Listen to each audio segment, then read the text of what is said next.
Bismillah, Assalamualaikum warahmatullahi wabarakatuh, teman-teman sekalian. Insya Allah kita akan mengunjungi spesial di SMS. Ya, ini satu tempat di Cikapayang di Bandung yang kita akan ta'lim langsung dari sini, diskusi dengan teman-teman. Ya, kita juga bawa beberapa stok buku, mushaf. Jadi nanti teman-teman sekitaran Bandung, insya Allah bisa langsung ambil di sini gratis. Ya, kita kunjungi sahabat kita. Bismillah. Assalamualaikum. Waalaikumsalam warahmatullahi wabarakatuh. Sehat. Apa yang hewan? Oh, izin Bu. Oke. Berapa nih? 3 aman ya? Aman, siap. Sehat. Berapa? Sehat. Alhamdulillah. Ini ya? Ya. Ini apa namanya? Speed Movement Store. Ya, SMS. Ya, teman-teman, kita ada di SMS Speed Movement Store. Dan ini nanti jadi partner kita untuk insya Allah. Ini saya kenalin dulu nih ya, sahabat kita. Ini Pak Andre, ini Pak Yanwar. Ya, ini di sini pengelola Speed Movement Store. Dan insya Allah kita akan stok di sini. Ada mushaf ya, nanti Mas Yanwar. Kemudian nanti ada buku-buku juga. Terus untuk penguatan Quran dan insya Allah kita gratiskan. Jadi kalau nanti teman-teman Bandung sekitarannya, termasuk nanti saya akan main juga ke beberapa kota di Indonesia, kita stok. Jadi yang di sekitaran tinggal itu bisa langsung ambil ya, gratis. Mohon izin ya, dibantu. Bisa lihat-lihat dan kita di mana ta'limnya hari ini? Coba di dalam ya. Siap, baik kita lihat dulu. Oh, ini tempatnya nih. Ini apa? Jahit ini ya? Itu tempat produksi. Iya sih, bikin. Berapa lama kalau bikin ini? Ini 3 jam estimasi dari mulai gambar, 3 jam selesai dan itu bisa diambil hasilnya. Teman-teman yang saya suka pakai baju itu gamis ya. Nah, dibikinnya 3 jam di sini. Jadi disiapin ya langsung. Baik, kita lihat di mana kita taklimnya hari ini. Bismillah. Masya Allah. Sini ya. Ya. Baik, nanti kita akan coba. Nah, sesi ini sekarang kita akan diskusi, tanya jawab apa yang teman-teman sampaikan. Saya bacakan, Mas Andre jawab. jadi antum baca, saya jawab. Siap ya? Baik, dan nanti insya Allah kita coba diskusi. Hari ini khusus spesial di Bandung dan kita nanti akan coba lihat kemungkinan mengunjungi tempat teman-teman yang berada. Yang dari situ kita tersambung lewat daring insya Allah. Mohon izin kita sambung dulu ya. Baik teman-teman, izin kita mulai kajian dan mudah-mudahan Allah berikan kemudahan untuk kita semua. Baik, jazakumullah khair. Ayo.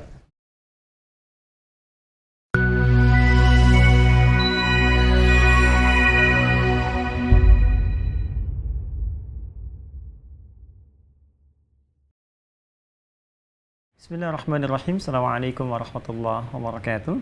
Alhamdulillahi wa kafa, wassalatu wassalamu ala rasulillahil mustafa wa ala alihi wa sahbihi wa man wafa.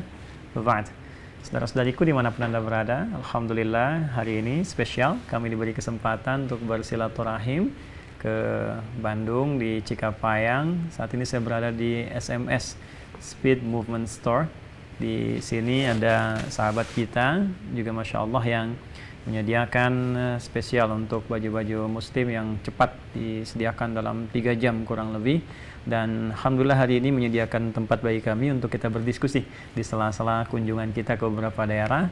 Dan insya Allah ini menjadi program awal dalam kunjungan ke beberapa kota-kota di Indonesia yang sifatnya tersambung nanti dengan daring. Jadi kita mengatasi pandemi COVID-19 tidak membuka dulu ta'lim secara terbuka.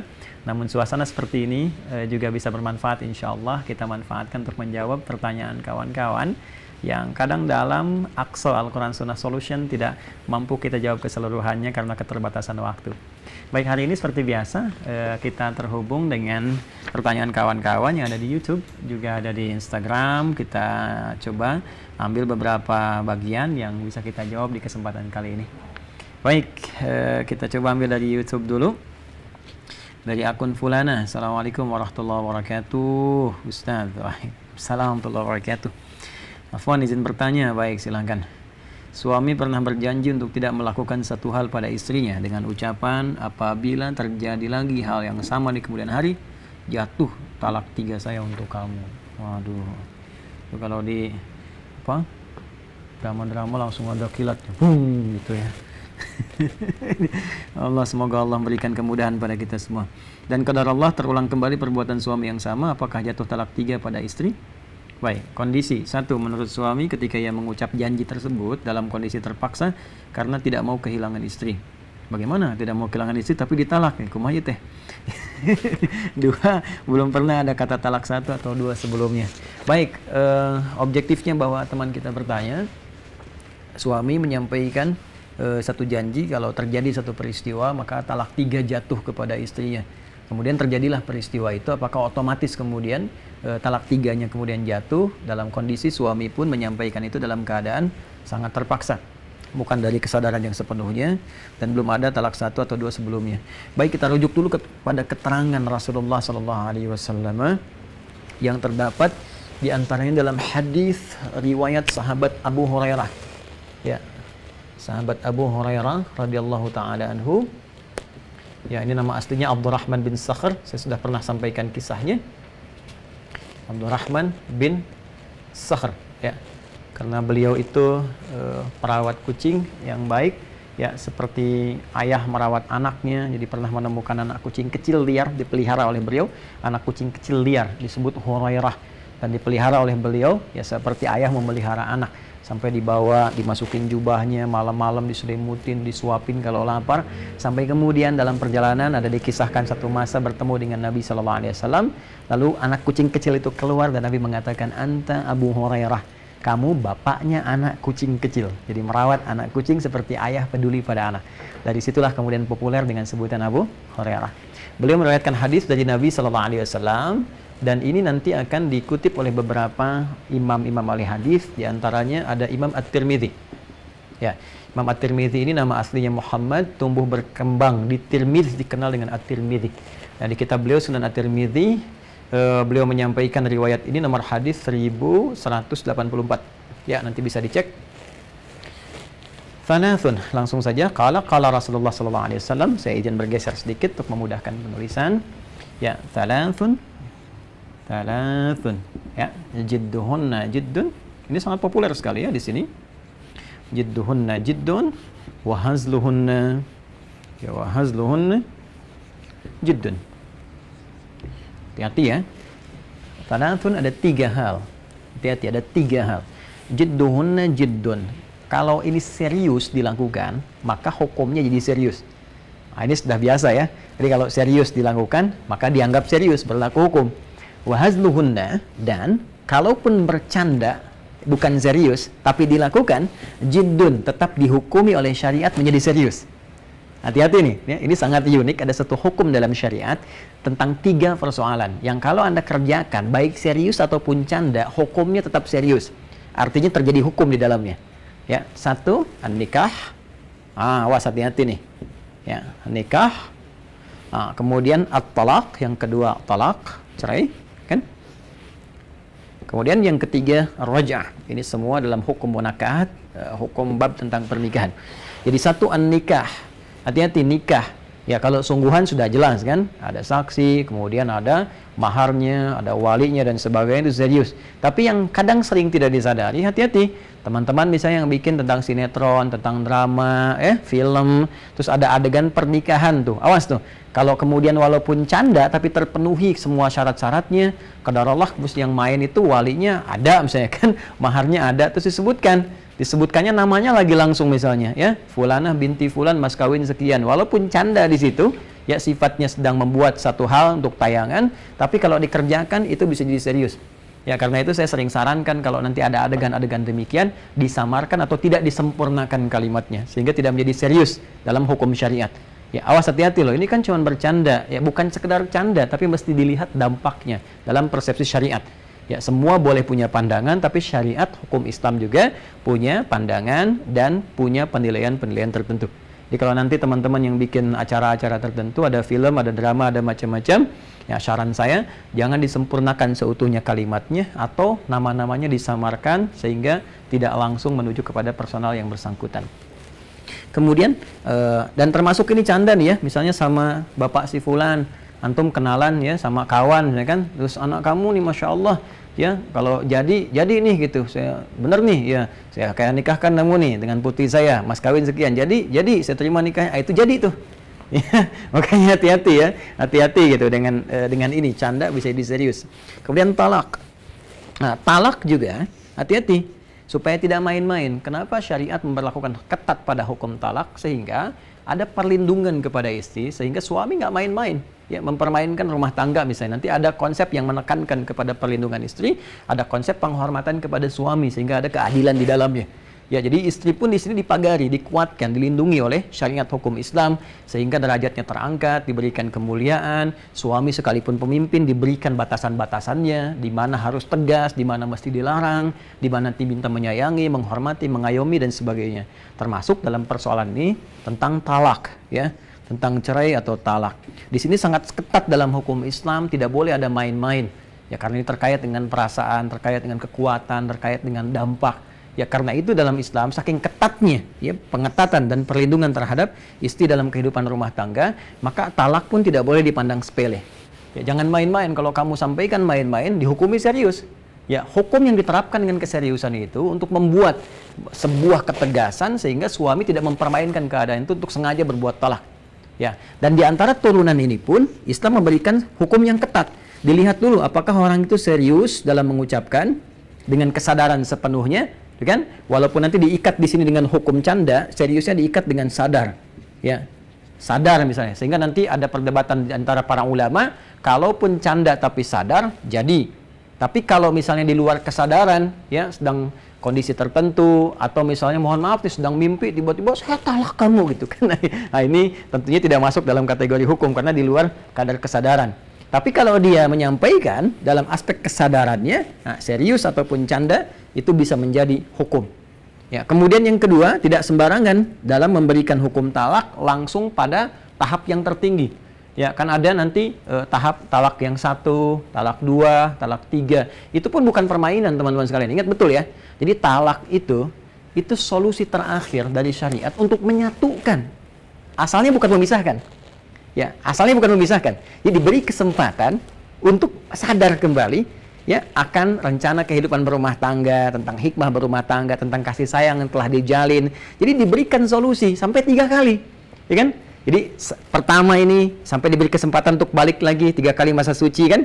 Kalau suami pengen balik di situ segera untuk kembali lagi ya tanpa diikat oleh akad kembali. Ya, jadi ini sebenarnya solusi untuk memikirkan lagi, merenungkan lagi. Awalnya bukan konsepsi yang diarahkan untuk memisahkan, lebih untuk menyatukan sebagai bagian solusi terakhir. Nanti kalau satu misalnya, ya belum juga selesai, rujuk, tapi terjadi lagi, kasih kesempatan kedua.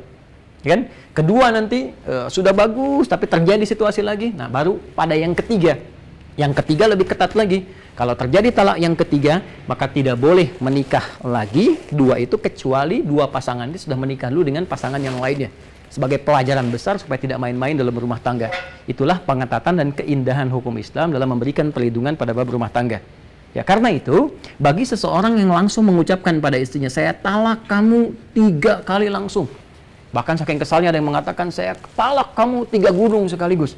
Saya talak kamu 1000 kali. Nah, itu dianggap oleh para ulama tidak berlaku langsung talak 3, tapi baru dianggap sebagai talak yang pertama saja.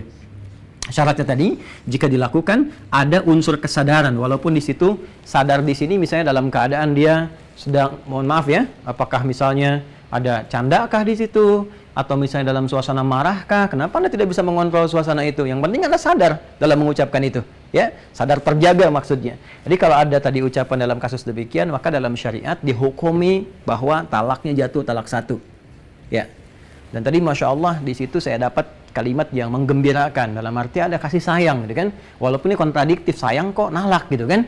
Nah, kenapa tidak memberi pelajaran yang lain, tidak harus dengan mengeluarkan kata-kata itu? Kan bisa misalnya, Mama kalau sekali lagi begitu ya, uang belanja Papa kurangin. Kan bisa begitu. Ya? Atau Mama nanti uang belanjanya Papa tahan selama sebulan. Nanti yang belanja siapa? Papa. Misal gitu ya. Nanti bisa ada yang cari demikian. Jadi tidak harus kemudian Anda langsung keluar kata-kata yang justru mencederai kehidupan rumah tangga. Jadi kontraproduktif. Satu sisi Anda mencintai pasangan Anda, tapi sisi lain Anda mengeluarkan kalimat yang bisa memisahkan Anda berdua. Ya, karena itu akan lebih baik kalau Anda kembali ke solusi Al-Quran. Di surah keempat, An-Nisa, di ayat 34 sampai 35. Ya, di mushaf standar paling kiri sebelah atas sampai ke tengah. Ya, Jadi jelas Allah menyampaikan pertama hak laki-laki, kemudian hak perempuan seperti apa. Setelah itu kalau ada kejadian-kejadian begini persoalannya.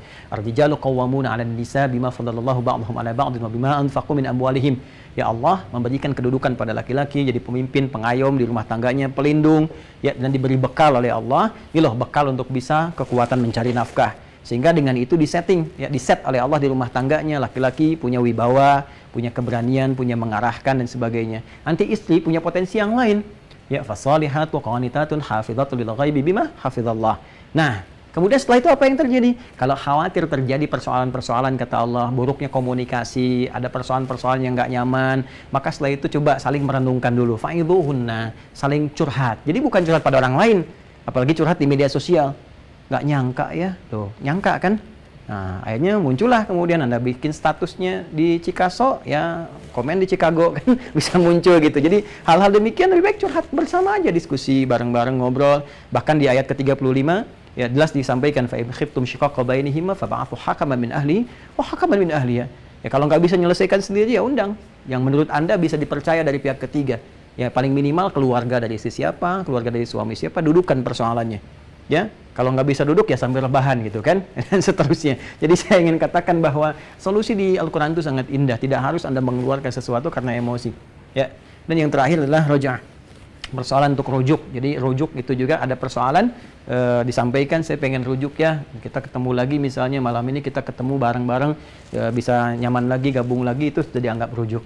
Jadi saya kira yang pertama yang jadi pelajaran ya untuk saudari kita dan keluarganya, pertama berbahagia bahwa Masya Allah masih menghunjam rasa cinta dalam jiwa suaminya. Mudah-mudahan dijaga oleh Allah Subhanahu Wa Taala, diberkahi kehidupan rumah tangganya dan tidak bermain-main untuk mengeluarkan kata-kata yang berdampak serius. Yang kedua, ini jadi wahana untuk introspeksi, disadari bahwa tidak ada yang sempurna. Ya, istri pasti ada kekurangan, suami juga demikian. Jadi semua saling mengoreksi. Kalau ada kekurangan, tandanya Anda manusia. Ya, karena cuma malaikat makhluk yang diciptakan oleh Allah sempurna dalam konteks tidak ada berbuat maksiat.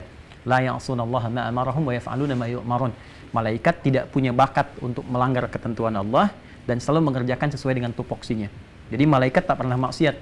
Nggak pernah dengar kan malaikat Jibril korupsi ayat misalnya, kan nggak ada. Atau malaikat maut salah cabut nyawa, kan nggak mungkin gitu ya. Jadi malaikat yang sempurna. Jadi kalau misalnya suami pengen yang sempurna, ya nikah sana sama malaikat Jibril, malaikat maut, kan nggak mungkin. Karena malaikat itu sempurna, tapi sifatnya tidak ada nafsu, ya, dan tidak seperti kita. Maka kalau manusia berbuat salah, ini menunjukkan kemanusiaannya. Karena itu dia disebut insan, disebutkan 65 kali dalam Al-Quran. Salah satunya terambil dari kata nisyan, yang artinya lupa. Nisyan itu lupa, dari kata nasya. Saya lupa, nasitu. Saya salah, nasitu. Ya, kami lupa, itu nasina. Ya, kami lupa, nasina. Nah, lupa kadang-kadang itu bisa mengarahkan pada salah. Ya, salah itu akhta'a. Saya salah, akhta'tu. Ya, kami salah, kita salah, akhta'na. Baik, jadi kalau kita sering berdoa di Al-Baqarah ayat 286, Rabbana la tu'akhidna inna sina au akhta'na. Ya Allah, mohon jangan hukum kami kalau kami lupa, dan dengan lupa itu menyebabkan salah. Ya, orang kan tahu kalau korupsi itu salah kan, cuman saat korupsi lupa gitu. Ya kan? Orang kan tahu mencela itu salah, cuman saat mencela lupa. Dan lupanya kalau dipelihara itu menyalahkan atau mengarahkan kepada kesalahan yang sifatnya lebih berbahaya. Saya kira itu untuk yang pertama bagi saudari kita. Semoga Allah senantiasa menjaga kehidupan rumah tangganya, menyatukan dalam kebaikan dan mengumpulkan kembali sampai kembali kepada Allah Subhanahu Wa Taala dalam kebahagiaan terbaik, insya Allah. Amin. Dan tidak cukup dengan amin, ya, amalkan dulu dan insya Allah ada di situ bimbingan-bimbingan yang baik. Allah Taala alam bissawab. Baik, kita coba lihat di Instagram. Ada yang mau bantu saya bacakan dari SMS? Siapa? Jangan nulis SMS aja, sini bacakan. Siapa? Mas Andre, boleh sini. Boleh, siapa? Dari kru SMS mau bisa bacakan supaya nanti Ustadz Adi nanti tidak dikira ngarang-ngarang sendiri pertanyaan, ngarang jawaban gitu. Ini boleh di sini? Ya. Agak jarak sedikit, bukan mahram. Ini Mas Andre, ini yang dari YouTube. Nah, biasanya kita suka YouTube di Instagram, kita kumpulin dulu oleh staff-staff, kemudian saya sebelum kajian diprintkan seperti ini, baru disimpan di meja, kita jawab. Nah, ini alhamdulillah kita jalan kemana, qadarullah ada di sini, jadi kita bisa print dan bisa coba bacakan ke teman-teman untuk dijawab di sela-sela kegiatan seperti ini. Nanti boleh izin mau dibacakan yang mana? Ini tadi dari YouTube yang ini. Ini yang dari IG, bantu saya, mungkin gantian aja, ini YouTube ke IG ke YouTube lagi, kita boleh ambil satu. Baik, izin. Boleh dibuka maskernya supaya terdengar. Siap, Ya. Ustaz. Aman kan ya? Alhamdulillah. Masya Allah. Alumni Pak Ustaz. Ya, kan? Ya, ini dari Instagram. Bismillah. Assalamualaikum Ustadz. Saya mahasiswa berniat mencari tambahan dengan menjadi ojek online. Apakah diperbolehkan ojek online atau bekerja di ojek online? bekerja di ojek online? Menjadi ojek online, mahasiswa ojek. Berubah jadi motor gitu. Baik. Apakah diperbolehkan bonceng wanita bukan mahram seperti ojek online Ustadz? Mohon jawabannya Ustadz. Terima kasih. Semoga Allah menerima segala amal ibadah Ustadz. Alhamdulillah, semoga adinda mahasiswa kita dimuliakan Allah Subhanahu wa taala, dilancarkan studinya dan tidak mengabaikan studi yang sedang dikerjakan. Ya, silakan langsung dijawab Mas Andre. Gimana kira-kira menurut Mas Andre? Boleh nggak? Masya Allah. Saya membaca Iya, boleh nggak kira-kira tuh? Laki-laki bonceng yang bukan mahram. Tidak boleh Ustaz. Tidak boleh. Kalau tidak boleh, solusinya bagaimana? Solusinya mengikuti sunnah, mengikuti syariatnya aja. Di syariat. Baik, nah syariat di Islam itu sangat komprehensif. Di perbuatan-perbuatan aktivitas masuk pekerjaan yang baik-baik, yang tidak bertentangan dengan syariat itu dibolehkan. Silakan ya ayuhan nasu kulu mimma fil ardi halalan thayyibah. Di Quran surah kedua Al-Baqarah di ayat 168. Hai semua manusia, silakan beraktivitas. Ya, bekerja di muka bumi di tempat yang bisa dijangkau. Minnya di situ tabi'id sebagian karena nggak bisa semua bumi kita jelajahi. Sebagian tempat yang mungkin kita bisa jangkau, silakan beraktivitas bekerja. Minimal mencari sesuap nasi, ya kan? Kalau ditanya mau kemana Pak Andi, mencari sesuap nasi gitu kan? Padahal satu rice cooker ya, belum juga dengan yang lain-lain bisa ada gitu. Nah itu halalan, pertama mesti legal, halal, nggak boleh melanggar hukum. Jangan mencuri, jangan korupsi, ya, jangan menipu dan sebagainya. Dan thayyiban, cari yang terbaik, yang baik-baik. Nah ini halal, diikat dalam persepsi hukum, dalam hukum positifnya, dalam skala universal, jangan melanggar ketentuan hukum di mana otoritas kita tinggal. Misalnya di sini nggak boleh korupsi, nggak boleh mencuri, nggak boleh merampok, nggak boleh menipu, nggak boleh. Dalam agama pun pasti mengharamkan itu. Yang kedua dalam persepsi keagamaan, walaupun menurut hukum positif boleh, tapi agama tidak membolehkan, maka tidak boleh dilakukan. Ya seperti tadi misalnya kan, mohon maaf sekali, hubungan antara laki-laki dengan perempuan dibatasi. Ya, pembatasan ini sesungguhnya penghormatan dari syariat untuk menjaga supaya tidak terjadi hal-hal buruk yang kemudian bisa lahir karena Allah kan sang pencipta, Allah tahu bagaimana kecenderungan kita, ya, atau kejadian-kejadian yang tidak diinginkan dihindari sehingga syariat memberikan solusi. Apa diantaranya? Ojek laki-laki bisa membonceng yang laki-laki, perempuan membonceng yang perempuan. Kalaupun dalam suasana darurat, maka kaidah berbunyi ad-daruratu tubihul mahdharat. Dalam kondisi yang darurat, maka dibolehkan sesuatu yang tadinya terlarang. Ini sudah umum prinsipnya. Seperti misalnya maaf daging babi kan haram. Ya, tapi kalau misalnya terjebak dalam satu keadaan di hutan jauh nggak ada makanan lain, kalau nggak makan bisa tersakiti, bahkan bisa menjadi persoalan fisik. Nah, yang ada cuma babi misalnya. Boleh nggak makan babi? Tidak boleh. Karena babi kan besar gitu kan, ya. Yang boleh apa? Masak dulu kan, ambil sebagian. Itu pun bukan untuk menikmati, itu untuk menghilangkan lapar saja sambil mencari lagi, ya, ayam, kambing, apa dan sebagainya. Jadi kalau sudah ketemu misalnya ayam, nah maka babi ditinggalkan. Yang boleh makan apa? Kalau sudah ada ayam? Mana ayam? Oh, tidak, ayam besar begitu kan, makan daging ayam ya, sembelih dulu, ambil sebagian. Nah, jadi kalau sudah ada itu tinggalkan. Nah ini juga kalau darurat sifatnya, misalnya ada kecelakaan nih, terus ada dokter cuma satu yang dibonceng, Anda ojeknya, ya itu nggak ada masalah. Tapi kalau mau ngambil skatnya yang paling bagus, misal begini, Anda kasih skat nih. Lagi musim pandemi ngasih banyak hikmah juga. Jadi ojek di sini dikasih skat di sininya, sehingga penumpang dengan ojeknya itu tidak langsung berhubungan atau langsung bersentuhan ya secara langsung. Jadi ada pisah, ada skat di dalamnya. Ya, dan tentunya jangan modus ya, jangan mendesain tertentu supaya misalnya ada kondisi-kondisi tercipta yang justru bertentangan langsung dengan syariat. Saya kira demikian. Ya Allah taala a'lam bissawab. Baik, ada lagi Kang Ande? Ini menarik Ustaz, masih dari Instagram Ahmad DR0701. Assalamualaikum Pak Ustadz. Izin bertanya, apa hukumnya seseorang istri yang terlalu menyukai drama Korea sampai-sampai nonton di sela-sela kesibukan mengurus rumah tangganya? Syukron. Drama Korea disingkat drakor. Iya. Jadi sebetulnya begini ya, mau drama Korea, drama Jepang, gitu kan, mau drama apa sajalah gitu yang dari manapun, sebetulnya diikat dengan hukum yang sama.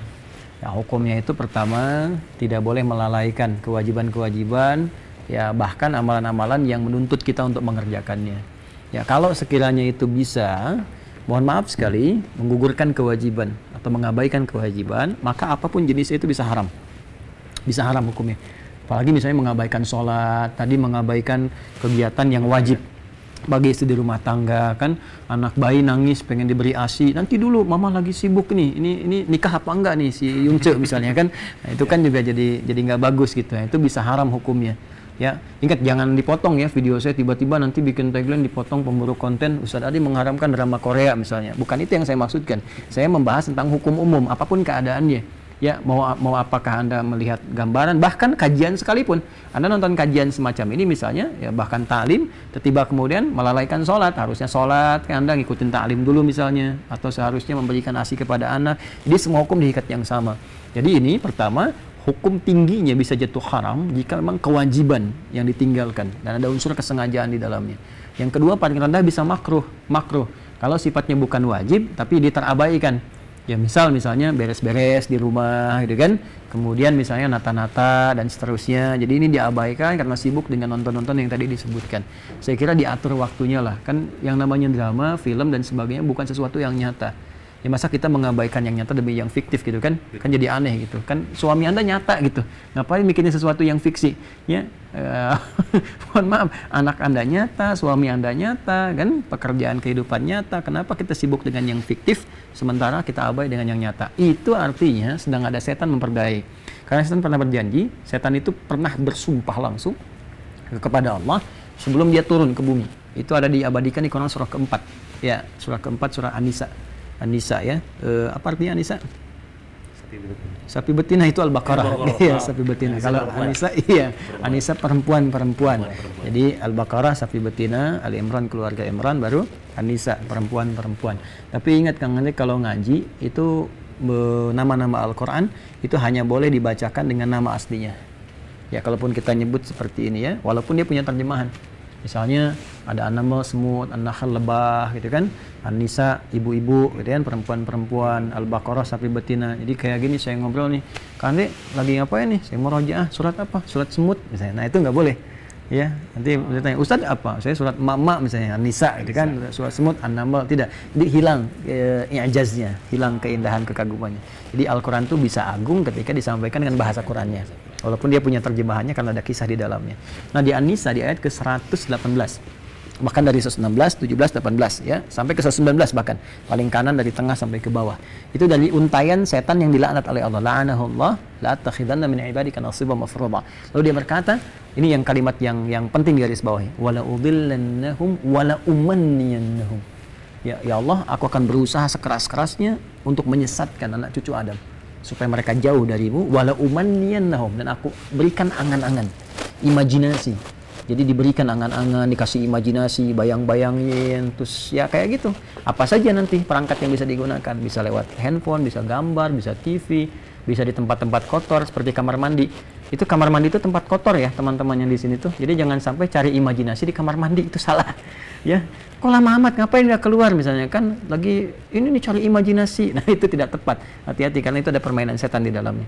Jadi kalau ada orang membayangkan larut dalam misalnya kayak tadi ada drakor dengan yang lain terus seakan-akan hadir dalam kehidupan nyata, bikin syukuran. Misalnya kan karena si Yungce nikah dengan si Cepi misalnya kan, wah itu di drama misalnya. Terus tiba-tiba dia yang syukuran kan jadi aneh tuh. Itu ada pengaruh yang sangat kuat. Mesti keluar dari zona itu, alihkan kepada Al-Quran, alihkan pada ibadah dan hadir di dalam kehidupan nyata. Saya kira itu ya. Allahu ta'ala a'lam bissawab. Satu lagi di YouTube, coba kita lihat. Ini dari IG, satu lagi YouTube biar seimbang. Sekarang dari YouTube, Ustaz. Assalamualaikum, Ustaz. Mohon penjelasan mengenai bacaan yang dibaca setelah membaca Al-Quran. Soalnya saya biasanya kalau selesai baca Al-Quran dari sejak kecil, baca Shadaqallahul Azim.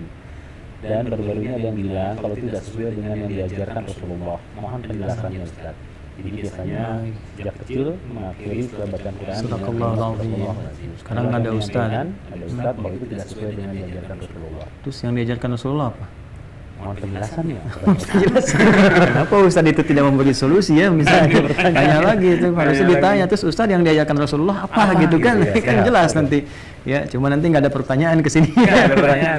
Baik, pertama kita jawab dulu. Waalaikumsalam warahmatullahi wabarakatuh. Semoga senantiasa dimuliakan Allah Subhanahu wa taala. Ismi itu nama saya. Jadi ism itu nama, saya, ismi nama saya. Jadi kalau di Arab Mas Muka Ismi Adi. Ya kalau misalnya namanya misalnya siapa Pak Aziz, Mas Muka Ismi Aziz. Nah gitu misalnya Ismi itu nama saya. Baik. Jadi kalau ada I itu saya. Bait misalnya rumah saya baiti. Ya tinggal gitu. Buku kitab, buku saya kitabi. Ya, masjid saya masjidi. Ya, barang-barang bekas, kalau barang-barang bekas saya Bekasi itu bukan. Jadi itu lain. Kalau saya Cimahi berarti Mas. Cimahi ya. Baik. Jadi gini, persoalan ini persepsinya begini ya. Persepsi itu harus kita kembalikan kepada konteks hukum syariat. Di syariat itu begini, ada yang langsung perbuatan dicontohkan dan dalil seperti sholat. Ini dalil yang ada, contohnya ada. Makanya Nabi mengatakan, "Shallu kama ra'aitumuni usolli." Sholatlah kalian seperti melihat saya sholat. Jadi sholat itu contoh yang sempurna dari awal sampai akhir. Ada dalilnya, ada contoh sementara. Setelah itu ada Nabi mengerjakan, ada tidak. Jadi sahabat ada yang mengerjakan, kemudian ada yang tidak. Seperti kunut. Kunut itu di awal Nabi SAW pernah mencontohkan. Kemudian setelah itu Nabi ada yang menyebutkan berhenti sementara, ada yang mengajarkan ya kepada Al-Hasan, kepada Ibu Umar. Makanya Ibnu Umar, Al-Hasan disebutkan. Kemudian kunut yang lainnya ada yang tidak. Maka itu masih boleh dikerjakan. Ada yang dalilnya ada, tapi contoh tidak ada. Ini menarik nih. Ada dalilnya, contohnya tidak ada misalnya. Nah ini ada lagi yang spesifik seperti misalnya zakat. Dalilnya kan ada zakat. Nah sekarang saya tanya, kalau zakat fitri dikeluarkan nih, pakai apa? Pakai uang. Uang kan alternatif ya, walaupun ada perdebatan di situ. Nah tapi yang sering kita keluarkan selain uang apa? Beras. Kenapa beras? Coba tunjukkan pada saya. Mana contoh di zaman Nabi zakat pakai beras? Silakan cari. Itu sampai kiamat kurang 2 hari, nggak akan ketemu. Iya, pakai kurma waktu itu. Iya, karena Nabi saat itu tidak ada zakat dengan beras. Nabi zakatnya baik kurma atau gandum. Wah, ulama melihat kurma, gandum itu makanan pokok. Orang Arab dari dulu di jahiliyah zaman Nabi sampai sekarang makanannya kurma dan gandum. Ya karena itu beliau zakat menggunakan kurma dengan gandum karena fitri itu dari kata futur, makanan pokok yang dimakan gitu. Jadi kita zakat menggunakan makanan pokok supaya mereka bisa makan untuk menunjukkan puasa selesai, hari ini makan. Saat kita makan orang lain nggak makan. Sehingga di situ ada zakat fitri. Fungsinya membersihkan kedalaman jiwa yang paling dalam disebut fitrah. Karena itu ada yang menyebut dengan maknanya disebut dengan fitri, ada yang menyebut hikmahnya disebut fitrah. Jadi kalau orang bilang zakat fitrah itu hikmahnya. Kalau orang bilang zakat fitri itu bentuknya. Ya maknawi yang langsung diberikan materinya sehingga bisa memberikan kekenyangan dan menunjukkan puasa telah selesai. Nah, zaman Nabi makanannya sampai sekarang di Arab kurma dan gandum, makanan pokoknya. Maka ulama melihat kalau di tempat lain ada makanan pokok selain ini, maka boleh menggunakan makanan pokok itu. Sekarang Kang Andre makanan pokoknya apa? Beras. Oh, bukan. Kalau saya nasi. Kalau beras itu makanan pokok bagi hewan yang punya tembolok. Ayam, bebek, itu beras. Ya, kalau saya nasi. Nah, sumber nasi dari apa? Dari beras. Ya, makanya sumbernya boleh diberikan sebagai zakat. Jadi zakat dikeluarkan dari situ. Nah, sekarang kan contoh nggak ada, tapi dalil ada, dalil keumumannya. Ya kan? Karena itu di sini boleh kita kemudian berzakat menggunakan itu. Yang ketiga, ada formulasi yang terakhir, dalilnya bahkan samar. Ya, samar sekali. Tapi kemudian dari sini contoh tidak ada, dalilnya samar. Seperti apa contohnya? Misalnya makan dob. Tahu dob nggak? Dob itu hewan sejenis kayak biawak tapi bukan biawak. Jadi kayak kadal gurun di gurun Sahara itu, ya. Nah, itu satu kejadian Khalid bin Walid. Kenal? Pernah dengar namanya? Pernah dengar. Itu Khalid, itu panglima besar. Satu di antara 38 panglima besar. Nabi punya 12.000 sahabat, 38 panglima. Satu kualitas panglimanya bisa menaklukkan Persia Romawi. Itu Khalid pernah nombak itu dob tadi, dob kemudian dimasak, dihidangkan pada Nabi. Nabi diam saja. Diam. Jadi tidak makan, kalau makan kan berarti jelas kan, tapi tidak melarang. Nah, Khalid ngetes, ini haram nggak gitu? Ya haram nggak? Kalau haram nggak boleh makan kan, maka dimakanlah oleh Khalid. Nabi diam, nggak komentar. Nah, sedangkan diam dalam fikih itu tanda setuju, tanda setuju ya. Kalau di kaidah itu as-sukutu alamatu he'eh, ya diam itu tanda setuju. Itu kan setuju, diam ya. Makanya kalau ada perempuan dilamar, jangan diam.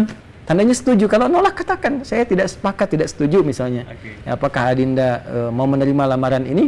Diam ya, tandanya setuju. Ya, jadi walaupun misalnya sedang sariawan atau kasih kode. Kalau diam setuju, kalau tidak ya katakan saya hari ini rasanya ingin sekali berterima kasih, namun sayang saya ada kesibukan sehingga belum sempat mengakomodir itu. Yang baik lah. Jadi as-sukutu alamatu Nah, diam tanda setuju.